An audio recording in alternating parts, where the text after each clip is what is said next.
আমার প্রেম, আমার ভালোবাসা, আমার সবকিছুই আমার সন্তানকে ঘিরে। কথা যদি বলি, আমি কখনো এই ধরনের স্ট্যান্ড আসলে ফলো করতে চাই না, কারণ রাজের সাথে বুবলির আসলে কি সম্পর্ক, এই নিয়ে মুখ খুললেন বুবলি। পরিমণি স্ট্যান্ডবাজি করে চলে, বললেন বুবলি। ভিউয়ার্স, বিস্তারিত জানতে সম্পূর্ণ ভিডিওটিকে না টেনে দেখতে থাকুন। কারণ আমি কমফোর্টেবল না এটা নিয়ে কথা বলতে।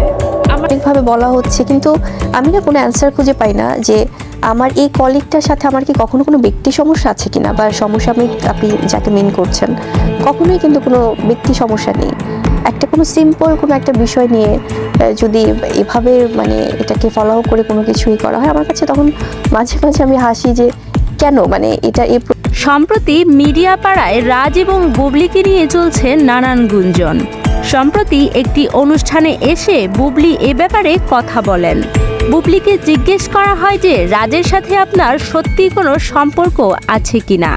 সম্পর্ক না থাকলে কেনই বা আপনাকে পরিমণি দেখতে পারে না। উত্তরে বুবলি বলেন, আমার প্রেম, আমার ভালোবাসা, আমার সবকিছুই আমার সন্তানকে ঘিরে। আমার প্রেম, আমার ভালোবাসা, আমার সবকিছুই আমার সন্তানকে ঘিরে। নায়িকাদের ব্যাপারে যেমন সবারই ফ্যান্টাসি থাকে, আমার বেলাতেও তাই হয়েছে। রাজের সাথে আমার রগরগে কিছু হেডলাইনে মিথ্যা রিউমার ছড়িয়েছে। আমি শাকিব খান এবং শেহজাদকে নিয়ে অনেক সুখে আছি, তাই নতুন করে আর কোনো সম্পর্কে যেতে চাই না। আর নায়িকাদের ব্যাপারে তো আসলে অনেক ফ্যান্টাসি থাকে দর্শকের, এবং হয়তো বা অনেক সময় খুব রগরগে কিছু হেডলাইন দিয়ে, এটা আসলে বরাবরই হয়, এটা আগেও হতো সেলিব্রিটিদের ক্ষেত্রে, যারা আমাদের লিজেন্ড যারা ছিলেন।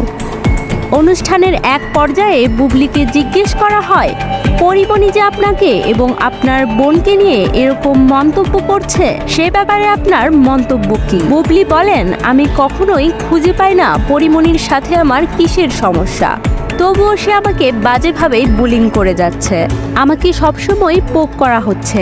এটা কেন করা হচ্ছে বা এর পেছনে আসলে কে আছে আমি তা জানি না।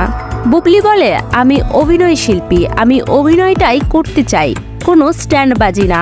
বুবলি পরোক্ষভাবে বোঝাতে চায় পরিমণির অভিনয়ের চেয়ে স্ট্যান্ডবাজি করেই বেশি ভাইরাল। ভিউয়ার্স, এই ছিল আমাদের আজকের ভিডিওটিতে বুবলির বলা কথাগুলো আপনার কাছে কেমন লেগেছে জানান আমাদের কমেন্ট বক্সে।